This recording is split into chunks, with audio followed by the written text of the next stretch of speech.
নাই এতে। আপনাকে আমি একটা জিনিস দেখাই। আপনার বাড়িতে একটা দেশি গরু আছে, আপনি যদি মনে করেন যে আমার একটা জার্সি বাছুরের দরকার, তাহলে বলুন তো ডাক্তারবাবুকে বলে জার্সি বাছুরের ইঞ্জেকশন যদি ওকে পুশ করা হয়, জার্সি বাছুর হবে কি হবে না? হবে? হবে? কিছু বুঝেই না। হবে? হবে। জার্সি বাছুর সম্ভব। গরুর মালিক যদি ভাবে যে হরিণের বাচ্চাতে খুঁজে পাওয়া যায় না, ডাক্তারবাবু একটা হরিণের ইঞ্জেকশন মেরে দাও তো, আচ্ছা হরিণের বাচ্চা হয়। আচ্ছা বলুন তো কিয়ামত পর্যন্ত সম্ভব? সম্ভব নয়। কারণ ওর দেহের ভিতরে শুধু গরুর তৈরি হওয়ার মেশিন ফিট করা আছে, হরিণের মেশিন ফিট করা নাই। আরে বানর তো একটা আলাদা ভিন্ন প্রাণী, বানর একটা ভিন্ন প্রাণী, তার থেকে কিভাবে মানুষ হতে পারে? সম্ভব। স্কুলে এখনো পর্যন্ত এই ক্যালেন্ডার টাঙানো আছে, একজন এইরকম করে আছে, আর একজন এইরকম, আর একজন এইরকম করে আছে, আর একজন দেখছে হাফ প্যান্ট পরে ন্যাংটো, তারপরে দেখছি একজন ফুল প্যান্ট পরে আছে মানুষ। স্কুলে এখনো পর্যন্ত রাখা হয়েছে। হ্যাঁ, তা আমি বলছি বানর থেকে যদি মানুষ হবে, তো এখনকার বানর থেকে একটা মানুষ হচ্ছে না কেন? এটাও তো একটা কথা। হ্যাঁ, তার মানে বোঝা যাচ্ছে চার্লস ডারউইনের এই থিওরি কোরআনের সঙ্গে সংঘর্ষ। এটা মানতে আমরা বাধ্য নয়। যদি চার্লস ডারউইন এ কথা বলতেন যে মাটি থেকে মানুষকে সৃষ্টি করা হয়েছে, অবশ্যই বৈজ্ঞানিক তত্ত্ব আমরা মানতে বাধ্য ছিলাম। আলামিন আল্লাহ তাআলা বলছেন অসংখ্য জগতের মালিক আমি। 2 নম্বর আয়াত শুরু হচ্ছে আর রহমানির রহিম। 2 নম্বর আয়াত, এটা ভালো করে আর একটু বোঝার চেষ্টা করুন। এই লোকটা বছরে 10,000 টাকা দান করে মাদ্রাসায়। আমরা ওকে কি বলবো? দানি, তাই তো? আমি করি বছরে 30,000 বা আমি করি 50,000, আমাকে লোক কি বলবে? বলুন আমি তো মারবো না আপনাকে 99টা, তাই না? আচ্ছা এবার আপনাকে একটা কথা বলছি, 99টা নামের ভিতরে ইয়া আল্লাহ, ইয়া রহমান, ইয়া রহিম, ইয়া মালিক, ইয়া কুদ্দুস, ইয়া সালাম, ইয়া মুমিন, ইয়া মুহাইমিন, ইয়া আজিজ, ইয়া জব্বার, ইয়া ওয়াহাব, ইয়া কাহার, ইয়া গফফার, আছে না নেই? আছে। আচ্ছা বলুন তো কারো জানা আছে ইয়া রব্ব আছে? একটু জেনে বলুন। আছে? আছে? নাই? নাই, তাহলে নাই। আর একটা কথা আপনাকে বলছি, আল্লাহর নাম কটা? জি না, ভুল না। আল্লাহর নাম বলছি শুনুন, আল্লাহর নাম একটা, তার নাম আল্লাহ। এই মমতাজুল ইসলাম বক্তা, ভালো করে বুঝবেন, এই মমতাজুল ইসলাম বক্তা। তা বক্তাটা কি আমার নাম না এটা আমার গুণ? আর আমার গুণ। আল্লাহর নাম আল্লাহ রহমান, আল্লাহ দয়ালু। কি বললাম বুঝলেন না? উনি দয়ালু, খুব বেশি দয়া করেন। গফুর, উনি ক্ষমা করতে পারেন। জি, উনি আজিজ, খুব জবরদস্ত ক্ষমতাবান। হাকিম, বিচারক, তাই না? ওয়াকিল, এই সমস্ত শব্দগুলো আল্লাহ তাআলার কি? গুণবাচক, গুণ আল্লাহ তাআলার। তাহলে নাম কে? আল্লাহ। আচ্ছা এইবার আপনাকে একটা কথা বলছি, আল্লাহর নাম আল্লাহ, 99টা নামের ভিতরে রব নেই, আছে? নেই। এবার আপনাকে বলছি তাহলে রব এলো কোথায়? এটা তাহলে জানতে ইচ্ছা করে, রব তাহলে এলো কোথা থেকে? আপনাকে এবার আমি বোঝাচ্ছি একটা জিনিস দিয়ে।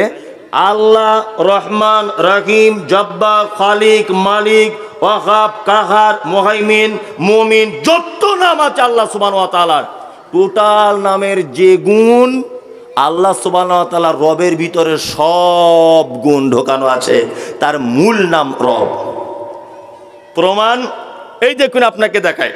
আল্লাহ তাআলা আদম আলাইহিস সালামকে তৈরি করলেন, তৈরি করার পরে কি বললেন? আলাস্তু বিরব্বিকুম, আমি কি তোমাদের রব নয়? এটা বলেছিল কি বলেনি? বলেছে। তাহলে আমাদের কাছ থেকে প্রথম স্বীকৃতি নিয়েছেন আল্লাহ, নিজেকে আল্লাহ বলে না রব বলে? রব। চলে গেলেন পৃথিবীর প্রথমে জেনে গেলেন, একদম শেষ কবরে প্রশ্ন করা হবে কি? প্রথমে মান রব্বুকা, তোমার রব কে বলো।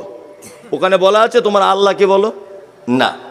শুধু এই নয়, আপনি সালাত আদায় করবেন, নামাজে দাঁড়িয়েছেন, হাত বেঁধেছেন, আল্লাহু আকবার, আলহামদুলিল্লাহি রব্বিল আলামিন, এখানে একবার রব হয়ে গেল। আপনি রুকুতে গেলেন, কি দোয়া বলবেন? সুবহানা রব্বিয়াল আযীম। রুকু থেকে উঠলেন, আবার বলবেন কি? রব্বানা লাকাল হামদ, বলবেন না? আবার সিজদায় গেলেন, কি বলবেন? সুবহানা রব্বিয়াল আলা। এইখানেও রব।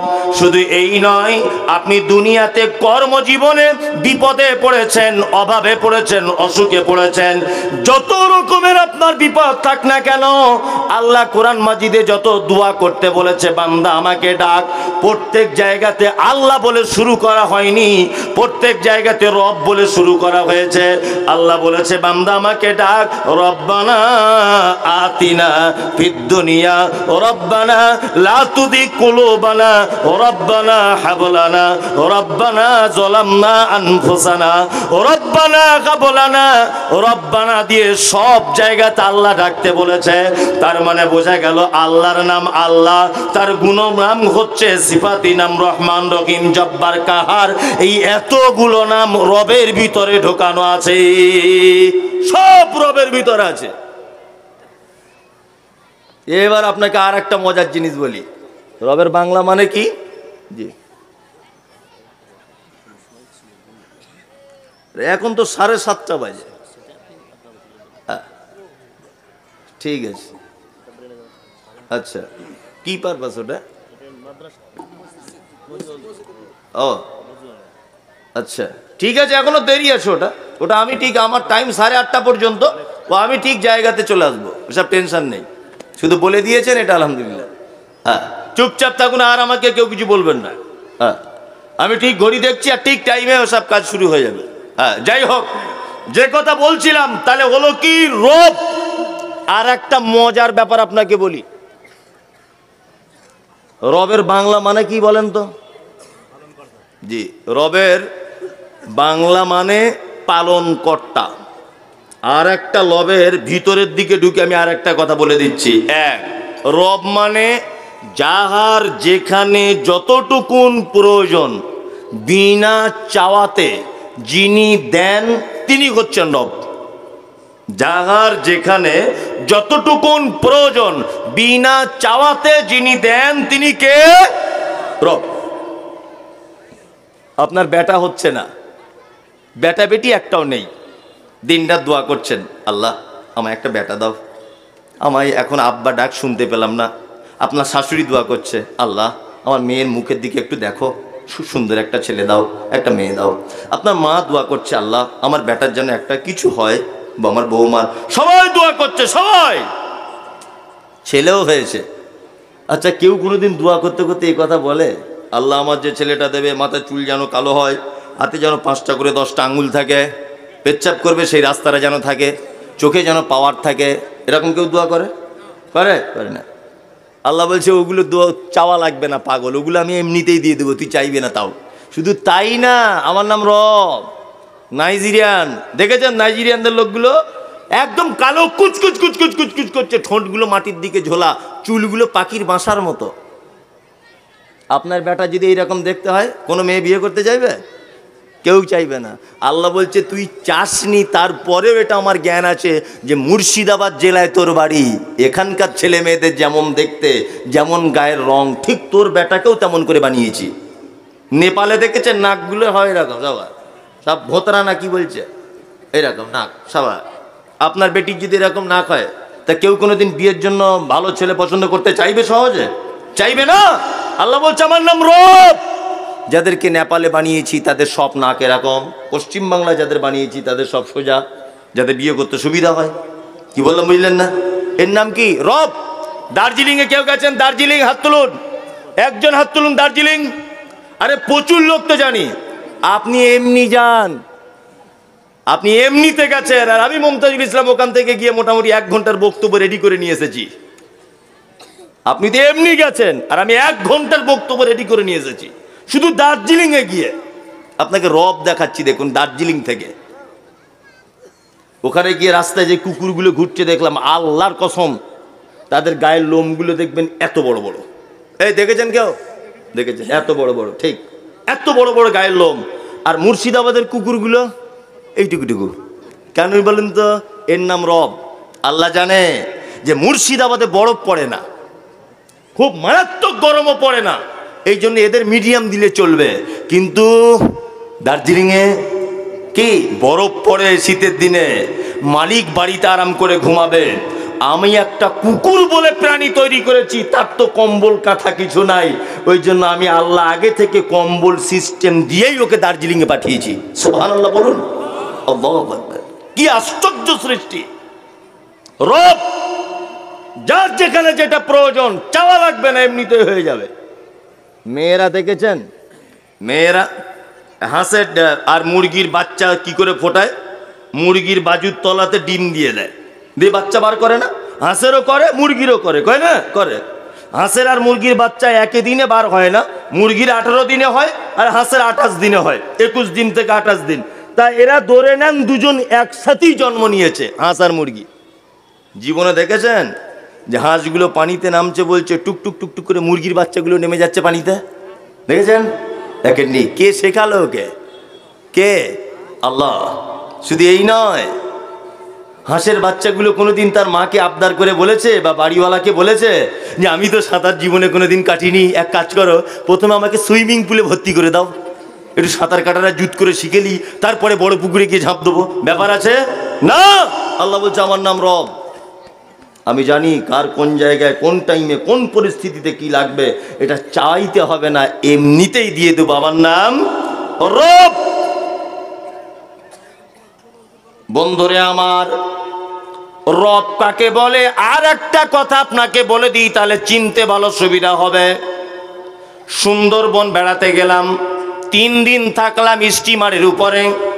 স্টিমারে শুধু ঘুরছি আর চারিদিকে দেখছি লক্ষ লক্ষ রকম গাছ, গাছের শেষ নাই, কিন্তু একটাও আমের গাছ দেখতে পেলাম না, একটাও লিচুর গাছ নাই, একটাও বেদানার গাছ নাই, একটাও ডালিমের গাছ নাই।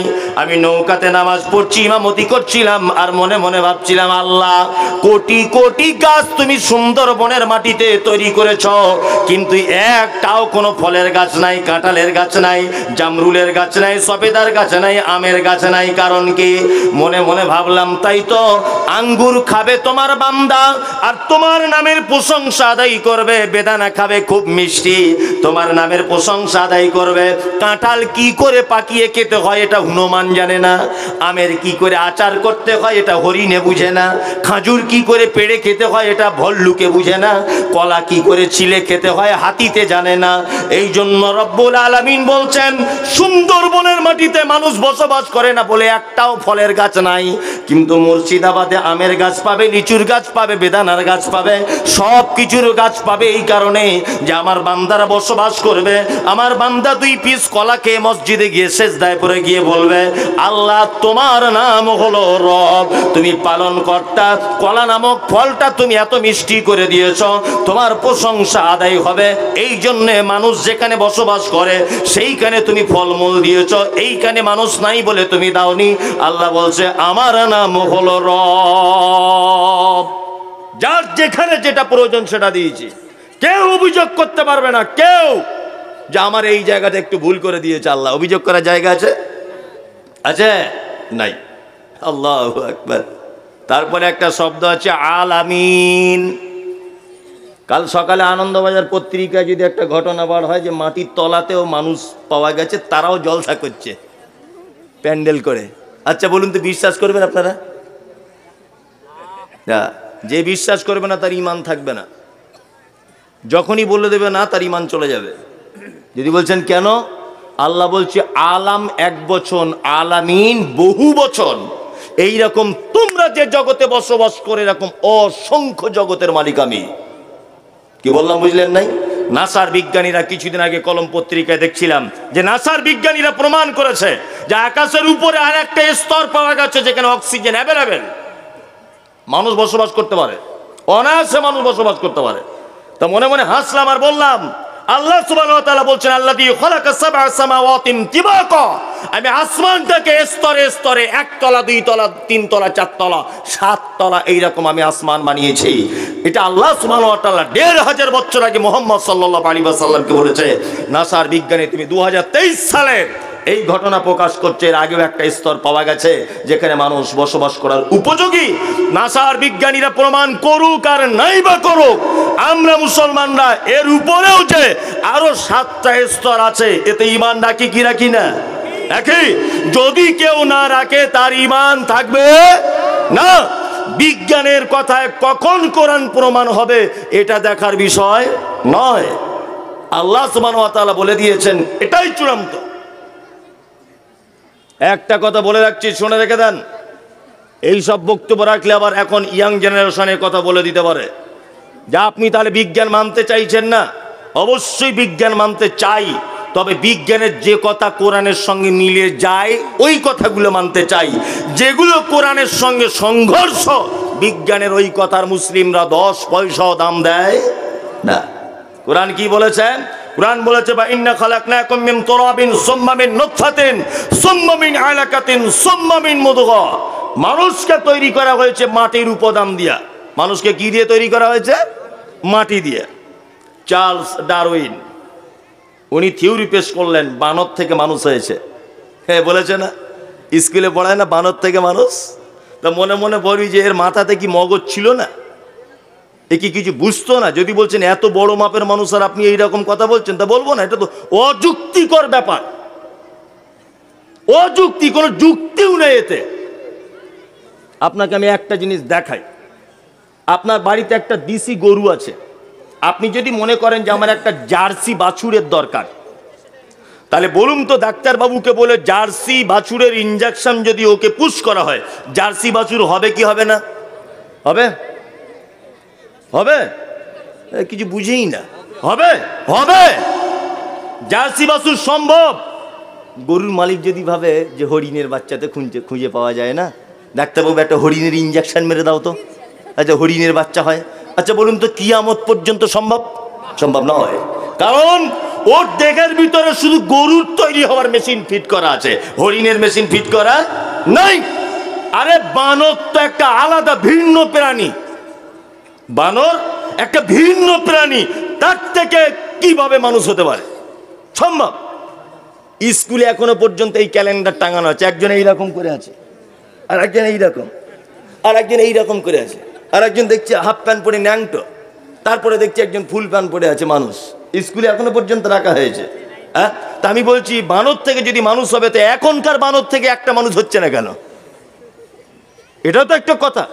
হ্যাঁ, তার মানে বোঝা যাচ্ছে চার্লস ডারউইনের এই থিওরি কোরআনের সঙ্গে সংঘর্ষ। এটা মানতে আমরা বাধ্য নয়। যদি চার্লস ডারউইন এ কথা বলতেন যে মাটি থেকে মানুষকে সৃষ্টি করা হয়েছে, অবশ্যই বৈজ্ঞানিক তত্ত্ব আমরা মানতে বাধ্য ছিলাম। আলামিন আল্লাহ তাআলা বলছেন অসংখ্য জগতের মালিক আমি। 2 নম্বর আয়াত শুরু হচ্ছে আর রহমানির রহিম। 2 নম্বর আয়াত। এটা ভালো করে আর একটু বোঝার চেষ্টা করুন। এই লোকটা বছরে 10,000 টাকা দান করে মাদ্রাসায়। আমরা ওকে কি বলবো? দানি, তাই তো? আমি করি বছরে 30,000 বা আমি করি 50,000, আমাকে লোক কি বলবে? দাতা। ওই যে আমার পিছনে যে লোকটা বসে আছে ও করে 1 কোটি, ওকে কি বলবে? দানবীর। কি বলবে? দানবীর। হাজী মোহাম্মদ মহসিনকে কি বলা হয়? দানবীর। তার মানে দানবীর মানে যার দান বেসুমার, তাই না? সবাই কিন্তু আমরা দান করেছি। এ 10,000, আমি 50,000, ও 1 কোটি, তাই না? তাহলে এ হলো দানি, আমি হলাম দাতা, ও হলো দানবীর। রহমান মানেও দয়া, রহিম মানেও দয়া, দুটোই দয়া, তাই না? তবে রহমান যে দয়াটা, এটা হচ্ছে বেসুমার দয়া, যার দয়ার কোনো শেষ নেই, কুল কিনারা নেই, ইনি হচ্ছেন রহমান। আর রহিম সীমাবদ্ধ কিছু নির্দিষ্ট মানুষের প্রতি যিনি দয়া করেন তিনি হচ্ছেন রহিম। আর রহিম ইয়াউমাল কিয়ামত খাসসাতান, কিয়ামতের দিনে খাস বিশেষ ব্যক্তিদের উপরে তিনি দয়া করবেন। আর রহিম রহমান আম্মাতান ফিদ দুনিয়া, একেবারে আম ভাবে দয়া করেন কে? আল্লাহ, তার নাম রহমান। সারা পৃথিবীতে যত মানুষকে সহযোগিতা করে, প্রত্যেক সহযোগিতার পিছনে স্বার্থ লুকিয়ে থাকে, তাই না? আপনাদের এলাকাতে কোন রাজনীতির দল চলে এটা আমি জানি না, আল্লাহর কসম আমি রাজনীতি করি না, বোঝানোর জন্য বলছি। আমি কংগ্রেসের এলাকার প্রধান। এখন ধরে নেন 10টা ঘর এসেছে। আচ্ছা বলুন তো, আমি সিপিএম এর লোককে দেবো, তৃণমূলের লোককে দেবো, না আমার দলের লোককেই দিব? আমার দলের লোককেই দিব, কারণ আমি জানি আমার দলের লোককে দিলে ও ভোটটা তো আমায় দেবে, আরো 5 জনকে আনবে, তাই না? তার মানে আমি আমার দলের লোককেই দেব, তাই না? এবার আপনাকে একটা কথা জিজ্ঞেস করছি, আপনারা দেখেছেন সোশ্যাল মিডিয়ার মাধ্যমে, কি দেখতে পাচ্ছেন যে ফিলিস্তিনের মাটিতে, ওই আপনার ফিলিস্তিনের মাটিতে ওই যে মসজিদ আকসাকে ধ্বংস করা হচ্ছে, করছে কারা? ইসরায়েলের ইহুদিরা, তাই না? মসজিদ আকসার উপরে বোমা হামলা চালাচ্ছে, মসজিদ আকসা দখল করার চক্রান্ত চালাচ্ছে, কত নিরীহ মা বোন বাপ ভাইকে অকাতরে হত্যা করে যাচ্ছে। সারা পৃথিবীর এত মুসলিম দেশ থাকার পরেও একটা দেশের মানুষ তাদের কান্না কেউ শুনতে পাচ্ছে না, কেউ শুনছে না তাদের আর্তনাদ। বলুন তো দেখি, অক্সিজেন দেয় কে? আল্লাহ। খেতে দেয় কে? আল্লাহ। তাহলে আল্লাহ যদি ইচ্ছা করে তাহলে ইসরায়েলের ইহুদিদের তো খাদ্যতত্ত্ব বন্ধ করে দিতে পারে, যে তোরা আমার মসজিদ ভেঙে দিচ্ছিস, মুসলমানদেরকে মারছিস, তোদের সব বয়কট করে দিলাম। এটা পারে কি পারে না? পারে। আল্লাহ তাআলা বলছে আমার নাম রহমান। পৃথিবীতে বেঈমান, বিশ্বাসঘাতক, আল্লাহদ্রোহী, মসজিদ মাদ্রাসার দুশমন, আমি কাউকে আমার দয়া থেকে বঞ্চিত করব না। সবাই আমার দয়া পেয়ে যাবে, কিন্তু কিয়ামতের দিনে বিশেষ মানুষদের উপরে দয়া করা হবে। ওই জন্য যখনই আপনার কাছে বিনীত অনুরোধ, ফরজ নামাজের পরে বা যখন আপনি একা একা যখন দোয়া করবেন হাত তুলে, এই দোয়াটা অবশ্যই বলবেন যে আল্লাহ কিয়ামতের দিনে আমার উপরে একটু দয়া করো। কিয়ামতে যদি কোনো মানুষের উপর আল্লাহ তাআলা দয়া করে দেন, তার ফলাফল জান্নাত, ফলাফল জান্নাত। বেশি বাড়াচ্ছি না। তারপরে কি বলি? তারপরে বলি মালিকি ইয়াউমিদ্দিন, কিয়ামতের দিবসের মালিক, হিসাব দিবসের মালিক কে? আল্লাহ। এইখানে একটা জায়গায় আপনার ঈমান নষ্ট করে দিচ্ছে এক শ্রেণীর চিটার বাটপার হুজুরেরা। আপনাকে বলে দিলাম এদের থেকে সাবধানে থাকবেন। কি সাবধানে এই কারণে থাকতে বলছি, জলসার স্টেজে বড় একটা পাগড়ি ছুঁড়ে দিয়ে বলছে সবাই পাগড়িতে ধরুন, কিয়ামতের দিন বেঁচে যাবেন। আমার দাদুর নৌকা তৈরি করা আছে, নৌকা উঠে আপনাদেরকে জান্নাতে ঢোকাবে। আবার বলছে পাগড়িতে যদি চান্স না পান, যারা পাগড়ি ধরেছে আপনি তাদের গায়ে ধরুন। কি বললাম বুঝলেন না? কারেন্টের শর্টের মতো সবাই ধরুন। আর আমার দাদু জান্নাতে যাওয়ার জন্য নৌকা ভাড়া করে রেখেছে, তোমাদের সব পৌঁছে দিবে। পৃথিবীর দামি মানুষ, দ্বিতীয় দামি মানুষ ইব্রাহিম আলাইহিস সালাম। মুহাম্মদ সাল্লাল্লাহু আলাইহি ওয়াসাল্লামের পরে যে নবীটির সম্মান, তিনি হচ্ছেন ইব্রাহিম আলাইহিস সালাম। পৃথিবীতে কোন নবী সুন্নত, দ্বিতীয় কোন নবী সুন্নত চলে না, একজন মাত্র দ্বিতীয় সুন্নত চলে, তার নাম ইব্রাহিম আলাইহিস সালাম। শুধু এই নয়, প্রত্যেক নামাজের ভিতরে আরেকজন নবীর জন্য দোয়া করা লাগে, তিনি হচ্ছেন ইব্রাহিম আলাইহিস সালাম। আল্লাহুম্মা সাল্লি আলা মুহাম্মদ, আল্লাহ তুমি শান্তি বর্ষণ করো মুহাম্মাদের উপরে, ও আলা আলি মুহাম্মদ, মুহাম্মাদের পরিবারের উপরে, কামা সাল্লাইতা আলা ইব্রাহিম, যেমন তুমি শান্তি বর্ষণ করেছিলে ইব্রাহিমের উপরে, ও আলা আলি ইব্রাহিম, এবং ইব্রাহিমের পরিবারের উপরে। এই দোয়া আমরা করি কি করি না? করি কি করি না? করি। ইব্রাহিম আলাইহিস সালাম কিয়ামতের দিনে তার আব্বাকে দেখতে পাবে, আব্বা বড় বিপদে। ইব্রাহিম আলাইহিস সালাম নিজ পিতার কাছে গিয়ে বলবেন, আব্বা তোমাকে কি আমি বলিনি যে তুমি আমার দিন কবুল করো? তখন ইব্রাহিম আলাইহিস সালাম আব্বা বলবে, ঠিক আছে বাবা, আমি এখন তোর কথা মেনে নিলাম, আমি তোর দিন কবুল করব। তখন নবী ইব্রাহিম বলবেন, আর দিন কবুল করে কাজ নয়। ইব্রাহিম আলাইহিস সালাম আল্লাহকে ডেকে বলবেন, আল্লাহ তুমি তো আমাকে বলেছো কিয়ামতের মাঠে অপমান করবে না, জীবনে কখনো অপমান করবে না, এর থেকে বড় অপমান আর কি হতে পারে? আমি একজন নবী আর আমার আব্বা কিয়ামতের মাঠে বিপদের সম্মুখীন। তখন আল্লাহ তাআলা বলবেন, ইব্রাহিম আমি বলেছি তোমার আব্বা হোক আর নিকট আত্মীয় হোক, যেই হোক, ঈমান আনেনি পরিত্রাণ পাবে না। তোমার আব্বা বলে এইটুকু সাবসিডি আমার পক্ষ থেকে যে তোমার আব্বাকে মানুষ রূপে জাহান্নামে নিক্ষেপ করব না, অন্য প্রাণীতে রূপান্তরিত করে তোমার বাপকে জাহান্নামের ভিতরে দেব। ইব্রাহিম আলাইহিস সালাম দেখতে পাবেন একটা প্রাণী, চতুষ্পদ প্রাণী, ছোট প্রাণী, আর ফেরেশতারা তাকে লাথি মারতে মারতে এই রকম করতে করতে তাদেরকে জাহান্নামের ভিতরে নিক্ষেপ করা হচ্ছে। তার মানে বোঝা যাচ্ছে ঈমান যদি না থাকে নবীর বাপ হয়েও বাঁচা যাবে না, বাঁচা যাবে না। আরে নবীর বাপ হয়ে বাঁচা যায় না, তোমার দাদুর পাকড়ি ধরলে বাঁচা যায়? বিয়াদব কোথাকারে, তোমার পাছার চামড়া তুলে দেব। ভণ্ডামি খুঁজে পাও না? জান্নাত তোমার বাপের সম্পত্তি নাকি? একজন নবী তার বাপকে টেকাতে পারছে না, বলো কি করে তুমি এ কথা? আল্লাহর কসম দিয়ে আপনাকে বলছি, আমার মোবাইলে সব নোট করা আছে। এই সমস্ত কথা বলার কারণে আপনারা জানেন, এক মাস আগে, এক মাস হয়নি, 12 তারিখে আমার গাড়িতে বোম মেরেছিল হাওড়াতে। এত বড় বিশ্বাসঘাতকেরা বোম মেরেছে গাড়িতে, ভাবতে পারেন আপনি? সমস্ত তথ্য আমার গাড়িতে, বইপত্র এবং আমার মোবাইলের ভিতরে নোট করা আছে। একজন হুজুর বলছে যে নবী সিলসিলা যদি জারি থাকতো তাহলে আমাদের পীর সাহেব আগামী দিনের নবী হতেন। আল্লাহর কসম তিনি বক্তব্য রাখতে রাখতে বলছেন। আপনি ভাবতে পারেন এগুলো? এদের আকীদা মানহাজ কেমন? এক শ্রেণীর মানুষ, তাদের মাথায় এয়ারপোর্ট, গোবর ভরা আছে, তারা এদের পিছন পিছন ঘুরছে, খুব পিছন পিছন ঘুরছে এদের। সাবধান, কিয়ামতের দিনের একচ্ছত্র মালিকানার দায়িত্ব কে? কে? আল্লাহ সুবহানাহু ওয়া তাআলা। কিয়ামত এটা মুখে বলি, কিয়ামত কেমন হবে জানেন তো? জানেন? চুপচাপ মেরে বসুন, 1 মিনিট যেমন নীরবতা পালন করে তেমন করে বসুন। আপনাকে কিয়ামতটা আমি দেখাচ্ছি স্বচক্ষে। যদি বলছেন এখনো তো হয়নি, আমি একদম আমাকে হওয়ার মতো আপনাকে দেখাচ্ছি। তুরস্কের মাটিতে কিছুদিন আগে একটা ভূমিকম্প হয়েছিল। এই ভূমিকম্পটা হয়েছে এইভাবে কাঁপতে কাঁপতে, বিজ্ঞানীরা বলছে যে মাটি থেকে 8000 ফুট নিচেই মূল ভূমিকম্পটার উৎপত্তি। 8000 ফুট নিচে।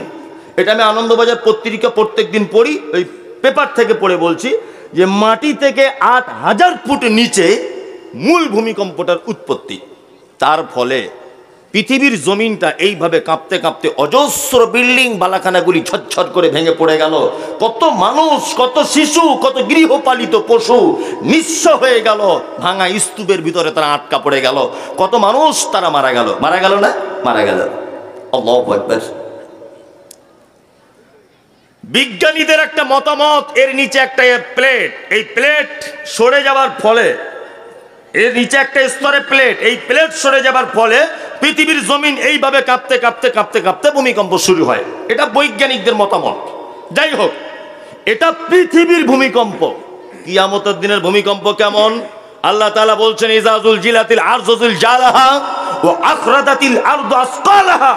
কিয়ামতের দিবসের ভূমিকম্প মারাত্মক ভূমিকম্প, এমন ভূমিকম্প আল্লাহ তাআলা বলছেন ওয়া আখরাজাতিল আরদু আসকালাহা, মাটির তলার জিনিসগুলো উপরে তুলে দেওয়া হবে।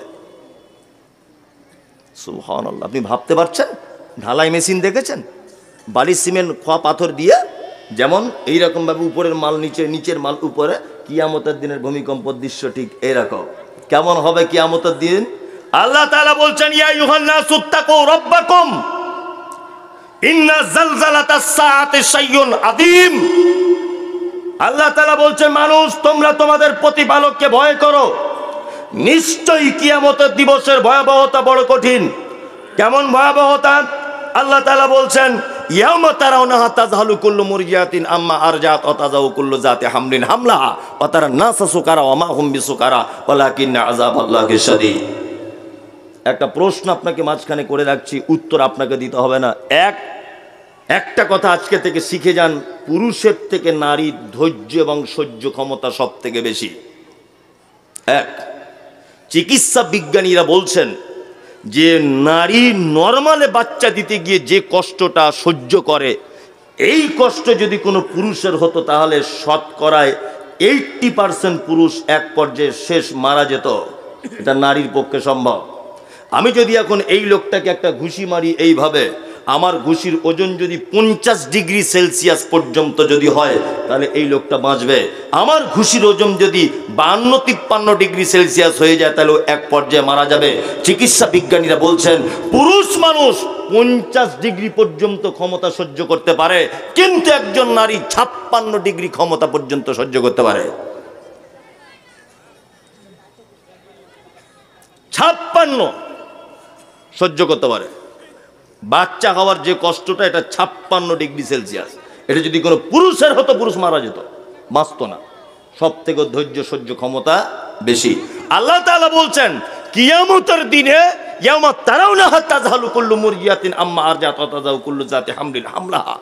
একটা বাচ্চা মায়ের লজ্জাস্থান দিয়ে পড়ে যাবে নিচেতে, মা বুঝতে পারবে না যে বাচ্চাটা কিভাবে বার হলো।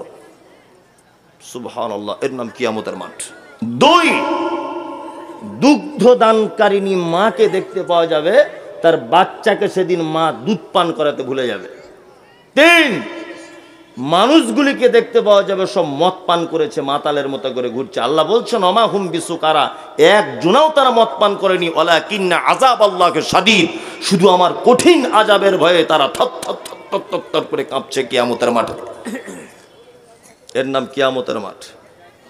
আল্লাহ তাআলা বলছেন মালিক ইয়াউমিদ্দিন, এই দিনের মালিক হচ্ছে কে? কে? আল্লাহ। তারপরে বলছেন ইয়াকা না'বুদু, আল্লাহ বলছেন আমরা তারপরে বলি ইয়াকা না'বুদু, তোমারই ইবাদত করি, ওয়া ইয়াকা নাস্তাঈন, তোমারই কাছে সাহায্য চাই। ইবাদত কার জন্য? আল্লাহ। সাহায্য আল্লাহর কাছে চাইতে হবে। আল্লাহ ছাড়া কারো কাছে সাহায্য চাওয়া যাবে না। আমি শিক্ষা দেওয়ার জন্য অনেক কথা বলি যাতে মানুষ বুঝতে পারে।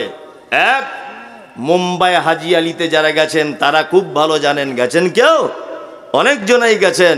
মুম্বাই হাজি আলিতে ঢুকলেই আল্লাহর কসম আমি নিজে দেখে এসেছি 3-4 বার, এখনো ভিডিও করা আছে আমার, দেখতে পারেন সোশ্যাল মিডিয়াতে ঘেঁটে। মুম্বাই হাজি আলি মাজারে ঢুকলেই সেজদা দেওয়ার পরে সেজদা থেকে উঠে একজনা দেখছি বড় ঝাঁটা নিয়ে মাথাতে এরকম করে দিচ্ছে। এই কেউ দেখেছেন এটা? সত্যি বলছি তো না মিথ্যা? সত্যি তো? সত্যি। বড় এরকম ঝাঁটা নিয়ে একটা লোকের মাথাতে, যে সেজদা দিচ্ছে তার মাথা এরকম করে মারছে। বলছি আপনাকে, হাজি আলিতে ঢুকছি, আমি তো এমনি যাইনি, আমি গেছি ওখান থেকে বক্তব্য রেডি করতে, যে জাতিকে কি বার্তা দেওয়া যায়, আর গোপনে গোপনে ক্যামেরা করছি সব।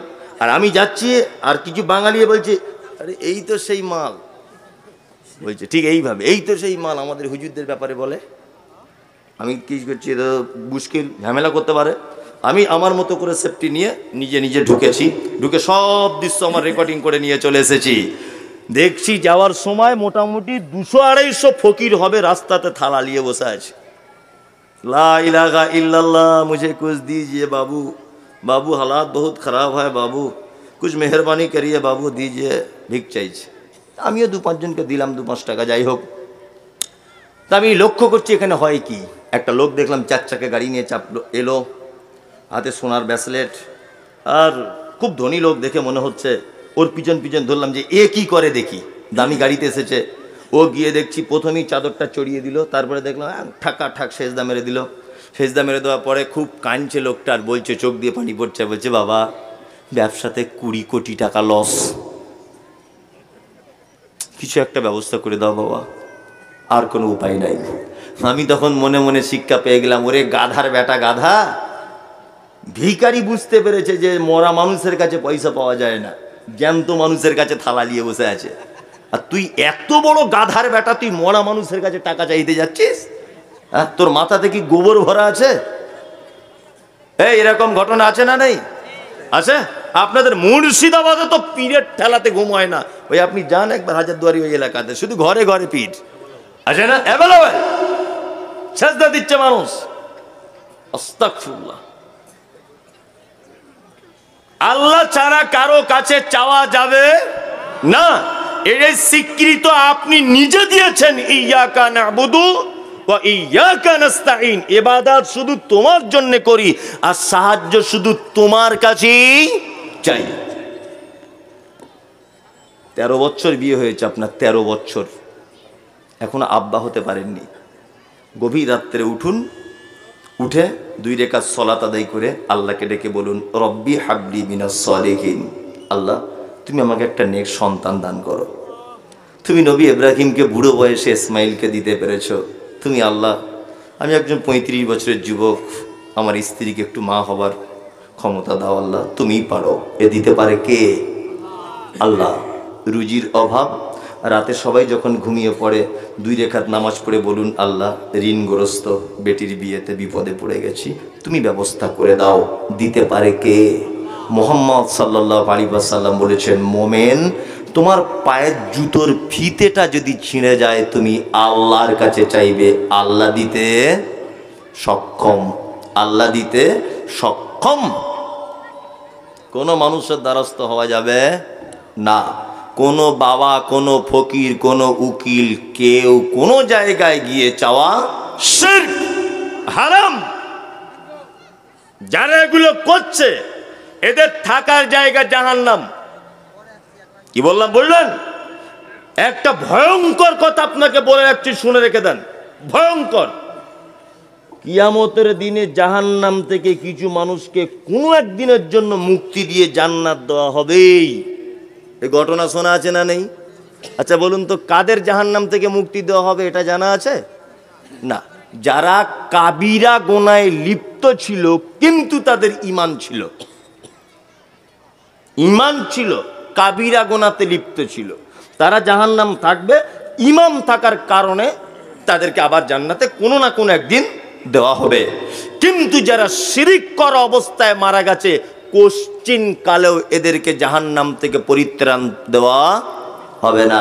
2টি পাপ পৃথিবীতে সব থেকে বড় পাপ। এই পাপ দুটো বলতে গেলে অনেক টাইম লাগবে, বলছি না, শুধু বলে দিচ্ছি কত ভয়ঙ্কর। একটা লোক শিরক যদি করে কোশ্চিন কালেও জাহান্নাম থেকে পরিত্রাণ পাবে না। দ্বিতীয় পাপের নাম বেদাত। এক মারাত্মক পাপ, মারাত্মক পাপ। বেদাত ভয়ঙ্কর পাপ, এর পরিণতি জাহান্নাম। দ্বিতীয় নম্বরের সমস্যা হচ্ছে কিয়ামতের মাঠে কাউসারের পানি পর্যন্ত বেদাতকারী পান করতে পাবে না।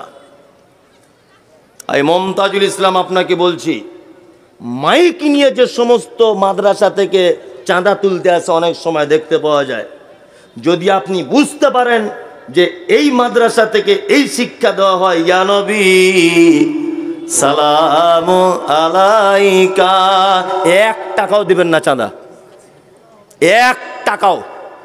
কারণ বেদাতিকে সাহায্য করা হাদিসে মানা আছে, চরমভাবে মানা আছে।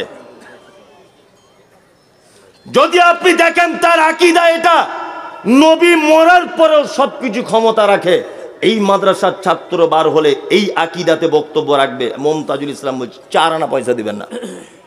বেদাতির প্রতিষ্ঠানে সহযোগিতা করা হারাম, বেদাতিদের প্রতিষ্ঠানে সহযোগিতা করা কি হারাম। আজকে জাতির সামনে এটা লজ্জা সহকারে বলছি, এই পশ্চিম বাংলার মাটিতে বড় বড় আহলে হাদিস মাদ্রাসা তো দেখছি ইদানিং বেদাতি বক্তাদেরকে প্রধান বক্তা হিসেবে আনছে, পিছনে সাইকুল হাদিসেরা বসে আছে। সোশ্যাল মিডিয়াতে শুধু ভাইরাল বলে তাকে প্রধান বক্তা করে আনছে, অথচ তার আকীদা, তার মানহাজ একটাও ঠিক নাই। দেখতে পাওয়া যাচ্ছে না? কত মাদ্রাসাতে দেখছি। যারা এদেশের মাটিতে সর্বপ্রথম ফতোয়া দিয়েছে ডাক্তার জাকির নায়েক কাফের, যারা এদেশের মাটিতে ডাক্তার জাকির নায়েককে দেশ ছাড়ার পিছনে সুড়সুড়ি দিয়েছে, তাদেরকে আজকে দেখতে পাচ্ছি আহলে হাদিস গ্রামে প্রধান বক্তা করে আনছে, বড় বড় উল্লেখযোগ্য মাদ্রাসাতে। এগুলো লজ্জা ছাড়া আর কিছু নাই। কি বলছি বুঝতে পারছেন না? হ্যাঁ হ্যাঁ, খুব সাবধানে থাকবেন। কুল্লু বিদআতিন যালালা ওয়া কুল্লু দালালাতিন ফিন্নার। মুহাম্মদ সাল্লাল্লাহু আলাইহি ওয়াসাল্লাম বলেন, ইসলামে প্রতিটা নতুন আবিষ্কৃত কাজ ভ্রষ্টতা, প্রত্যেক ভ্রষ্টতাকারী স্থান ফি মধ্যে নার মানে আগুন। এখন তো সোশ্যাল মিডিয়াতে আমাকে তো সহ্য করতেই পারে না, শুধুই বলে মমতাজুল ইসলামের জন্মের ঠিক নেই, ও নবীকে বড় ভাই বলে। আমি জীবনে নবীকে বড় ভাই বলেছি কোথাও? আসলে ওটা নয়, ঘটনা হচ্ছে এই যে বেদাত করে করে এমন হয়ে গেছে ওদের সফটওয়্যার সহি হাদিস অ্যাকসেপ্ট করে না, এমন করে বক্তব্য রাখে মনে হচ্ছে যে বেদাতের বিজ্ঞানী। কি বললাম বুঝলেন তো? বেদাতের বিজ্ঞানী, মহাপণ্ডিত। আল্লাহু আকবার। নাম দিয়েছে আহলুস সুন্নাত ওয়াল জামাত। বিয়াদব, আহাদুস সুন্নাত ওয়াল জামাত এই নাম দেওয়ার পরেও তুমি এখনো দাঁড়িয়ে কিয়াম করো। এই আহলুস সুন্নাত ওয়াল জামাত এইটা বলার পরেও তুমি এখনো পর্যন্ত বলো যে মেয়েদের মসজিদে নামাজ পড়া হারাম। তুমি এখন এই ফতোয়া দাও, তুমি নামের আগে মুফতি টাইটেল দাও। বলছে 30 বছর বোখারি পড়াচ্ছি, তুমি 30 বছর বোখারিতে এখনো রাফলি আদাইন হাদিস খুঁজে পাও না। কিছুদিন আগে আপনাদের মুর্শিদাবাদের এক গোপাল ভাঁড় বড় পাগড়ি রেখে বক্তব্য রাখে, বয়স্ক খুব হুজুর, বড় হুজুর। ও লিস্ট করে বলছে মমতাজুল ইসলাম এর বক্তব্য হারাম, শাহিনুর এর বক্তব্য না যায়, বিরাদার রাহুল একদম হারাম মানে সাংঘাতিক হারাম, আব্দুর রাজ্জাক বিন ইউসুফ বিন কাজ্জাব একেবারে হারাম, মুজাফফর বিন ইউসুফ একেবারে হারাম। তোমার বাপেরটা শোনা যাবে? আর কারো শোনা যাবে না? বিরাদার রাহুলের শোনা যাবে না কেন? না ও মাদ্রাসায় পড়েনি তাই। বিরাদার রাহুল মাদ্রাসায় পড়েনি, ঠিক আছে, এ কথা সত্য, আমি মেনেই নিলাম সে মাদ্রাসায় পড়েনি, সে জেনারেল শিক্ষিত একটা ছেলে। তোমার হুজুর এখনো 30 বছর বোখারি পড়িয়ে জোরে আমিন বলার হাদিস পায় না। তোমার হুজুর মুফতি সাহেব 30 বছর বোখারি পড়ানোর পরে পায়ে পা এইভাবে লাগাতে হবে হাদিস খুঁজে পায় না। তোমার হুজুর 30 বছর বক্তব্য তোমার পরে রাফলিয়া দেয়নি, হাদিস খুঁজে পায় না।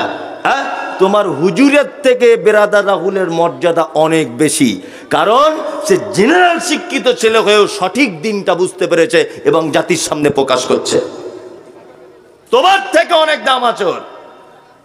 আসলে ঘটনা কি, আমি মাঝে সাঝে একটা গল্প বলি, বুঝলেন তো, বললে মানুষ খুব হাসে, কিন্তু হাসি এতে অনেক জ্ঞান আছে। একটা ম্যাথর আর একটা আতরওয়ালা, দুজনে হেঁটে হেঁটে পাশাপাশি যাচ্ছে। আতরওয়ালা আতর ফেরি করে বিক্রি করে মসজিদে, আর ম্যাথর লোকের ঘরে পায়খানা পরিষ্কার করে। দুজনে গল্প করতে করতে যাচ্ছে। তা বলছে, ভাই তোমার আজ কাজবাজ কেমন হলো? বলছে, আলহামদুলিল্লাহ, 2টো পরিষ্কার করেছি আজকে, 2400 হয়েছে। আতরওয়ালাকে বলছে, ভাই তোমার কি হলো? বলছে, 2টো জান্নাতুল ফেরদাউস বিক্রি করেছি, 10 টাকা করে, 20 টাকা হয়েছে। গল্প করছে আর কি, তোমার কটা ছেলে মেয়ে, এরকম গল্প করছে। তা আতরওয়ালাটা বলছে, এতক্ষণ যখন গল্প করতে করতে এলাম, তাহলে একটু আতর ওর গায়ে লাগিয়ে দিই। নিয়ে ও এখন আতর ফটাম করে বার করে জান্নাতুল ফেরদাউস ওর গায়ে লাগিয়ে দিয়েছে। নিয়ে ও এরকম টেনেই অজ্ঞান হয়ে গেছে। আতরওয়ালা খুব বিপদে, যে ছিলাম ভালো, এই ম্যাথরের গায়ে আতর লাগিয়ে বেচারা অজ্ঞান হয়ে গেল কেন? আশ্চর্য ব্যাপার। নিয়ে এখন এই লোক বিপদে পড়ে এখন টোটো ধরে হসপিটালে নিয়ে গেছে। ডাক্তার তো জ্ঞানী মানুষ, ডাক্তার বলছে, হয়েছে কি? তা আতরওয়ালা বলছে, ডাক্তারবাবু এই ঘটনা, লোকটা ম্যাথরের কাজ করে, একসঙ্গে গল্প করতে করতে আসছিলাম, আমিও ব্যবসাদার, ও একটা অন্য কাজ করে, ওর হাতে একটু জান্নাতুল ফেরদাউস আতর লাগিয়ে দেওয়ার কারণে অজ্ঞান হয়ে গেছে। ডাক্তার তখন বলছে, আরে মশাই, আপনি এক বোকা লোক, ও জন্ম থেকে লোকের গু শুঙ্গে শুঙ্গে আসছে, আর আপনি এখন আতর দিয়েছেন বলি অজ্ঞান হয়ে গেছে। আর একে যদি আপনি ভালো যদি করতে চান, পৃথিবীর কোনো মেডিসিনে ভালো হবে না। হসপিটালের ওই যে বাথরুমগুলো থেকে কাঁচা পায়খানা কোনো বাচ্চা ছেলের বা কারুর যদি থাকে, একটু ওর ডাস্টবিন থেকে তুলে এনে ওর নাকে লাগিয়ে দেন, দেখবেন সুস্থ হয়ে যাবে। কি বললাম বুঝলেন? আতরওয়ালা কাঁচা পায়খানা লাগিয়ে দিয়েছে, রুগী পুরো সুস্থ। তার মানে এক শ্রেণী হুজুর, তারা বেদাত করতে করতে করতে করতে এমন একটা পর্যায়ে চলে গেছে যে মক্কাতে হজ করতে গিয়েছে, বেদাত খুঁজে পায় না বলে হোটেল ভাড়া করে দেখছি, বলছে, ইয়া নবী সালাম আলাইকা। মনে মনে বলছি, তুই এটা বাইরে কর, তোর পাছার চামড়া তুলে দিবে, বাইরে করে দেখ। এই দেখেছেন সোশ্যাল মিডিয়াতে, ও হজ করতে গিয়ে ওখানে বেদাত খুঁজে পাচ্ছে না, তো বেদাত খুঁজে পাচ্ছে না, বেদাত করে করে অভ্যাস। তো বিড়ি সিগারেট খায় যেমন নেশা, ও তো বেদাতের নেশা আছে, ওইখানে গিয়ে হোটেল ভাড়া করে ইয়া নবী সালাম আলাইকা করছে। আল্লাহু আকবার। আল্লাহ তুমি জাতিকে হেফাজত করো, আমিন। ইয়াকা নাবুদু, ইবাদত কার জন্য? আল্লাহর জন্য। সাহায্য কার কাছে? আল্লাহর কাছে। আল্লাহ ছাড়া কারো কাছে সাহায্য চাওয়া শিরক। কি বললাম বুঝলেন? শিরক। ইহদিনাস সিরাতাল মুস্তাকিম, আল্লাহ তুমি আমাকে সহজ পথ দেখাও। সিরাতাল্লাযিনা আনআমতা আলাইহিম, এগুলোর ব্যাখ্যা করতে পারছি না টাইম শর্ট বলে। সিরাতাল্লাযিনা আনআমতা আলাইহিম, আল্লাহ তুমি তাদের পথ দেখা, তুমি যাদের উপরে পুরস্কারিত করেছো। গায়রিল মাগযুব আলাইহিম ওয়ালাদ-দাল্লিন, আমিন। আল্লাহ ওদের পথ আমাদেরকে দেখিও যাদের উপরে তুমি রেগে আছো, যাদের উপরে তুমি অখুশি, যারা গুমরাহির পথে আছে, আল্লাহ তুমি তাদের পথ থেকে আমাদেরকে রেহাই করো। তারপরে সবাই কি বলি? আমিন বলি কি বলি না? বলি। আমি এই আয়াতগুলো আর ব্যাখ্যা করে বলতে পারলাম না, সময়ের খুব অভাব। তারপরে পরেও একটা সিগন্যাল দিয়ে রেখেছে অলরেডি, সেই দিকেও মাথায় রাখতে হবে। চট করে আপনাদেরকে আমি আর একটা মাত্র কথা বলে দিয়ে বক্তব্য শেষ করে দেবো। এটা বিষয়বস্তুর বাইরে। আচ্ছা বলুন তো, পৃথিবীতে জান্নাত যাওয়া যায় কোনো মানুষের সেবা যত্ন করে, এই মানুষ দুটির নাম কি? মা আর বাপ, তাই না? মা আর বাপ, এদের সেবা যত্ন করলে জান্নাত যাওয়া যায়। আপনার সেবা যত্ন করেন? আলহামদুলিল্লাহ সকলেই করেন তো? হ্যাঁ। 4টে বেটা একটা লোকের, বাপ মারা বুড়ো বয়সে এখন খাচ্ছে কেমন করে? পালি সিস্টেমে। মনে হচ্ছে ওর বাপ মসজিদের ইমাম আর ওর মা মুয়াজ্জিন, এরকম একটা ব্যাপার সিস্টেম, এই কিনা? আর কিছু লোক ভেবেছে সস্তায় জান্নাত। বছরে বছরে দেখছি ওমরায় করতে যাচ্ছে। চাচা কি ব্যাপার? বলছি এবারও নিয়ত করেছিস। ভাতিজা যাবো। কোথায়? বলছি পশ্চিমে, মক্কায় যাবে। ও ভেবেছে মনে হয় মক্কাতেই জান্নাত পড়ে আছে, ও ভেবেছে এটা আর কি। ও জানে না যে ওর জীবিত জান্নাত বাড়িতে বসে আছে, ওর জ্ঞানই নাই। এরকম হচ্ছে কি হচ্ছে না? এবারে মন দিয়ে শুনুন, আমি 5 মিনিটের জন্য একটা কথা বলছি ভাই, কেউ নড়াচড়া করবেন না, একদম কোনো ডিস্টার্ব নেই। আমার দিকে অ্যাক্টিভ ভাবে তাকিয়ে থাকুন। আপনাকে একটা মূল্যবান কথা বলছি। আপনার 4 ভাই, বর্তমানে আব্বা মায়েদের উপরে কত নির্যাতন চলছে সেটা বলছি। 4 ভাই দিল্লিতে কাজ করেন, বাড়ি আসবেন ঈদের 1 সপ্তাহ আগে। আপনার স্ত্রীকে ফোন করে বলছেন, হ্যালো হ্যালো নাসিমা, হ্যাঁ আচ্ছা তোমার জন্য কিছু নিয়ে যেতে হবে, আমি বাড়ি যাচ্ছি, বুধবার গাড়িতে উঠবো। আপনার স্ত্রী বলে দিল আমার জন্য একটা শাড়ি, ছেলের জন্য জিন্স প্যান্ট, মেয়ের জন্য একটা ফ্রক, আর আমার বোনের জন্য 2টো চুড়িদারের কাপড় আনবে, মানে ওর শালির জন্য বলছে। সব কেনাকাটা রেডি। ওর স্ত্রী আবার ফোন করেছে, হ্যালো তুমি সব রেডি করে নিয়েছো?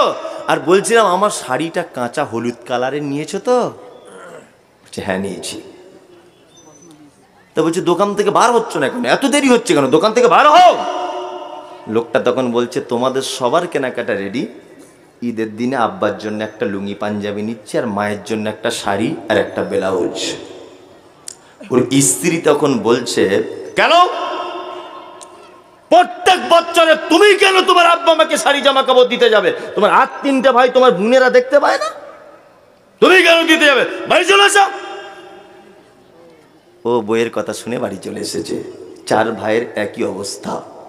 কথাটা ভালো করে শুনুন, গায়ের লোম খারাপ হয়ে যাবে। যদি না হয় তাহলে ভাববো আপনার ইমানে কাজ করছে না। ঈদের দিনে মসজিদে তাকবীর হচ্ছে সকালে, আল্লাহু আকবার আল্লাহু আকবার, লা ইলাহা ইল্লাল্লাহ, আল্লাহু আকবার ওয়ালিল্লাহিল হামদ। হয় না ঈদের দিনে? হচ্ছে। সবাই নতুন জামা কাপড় পরে ঈদ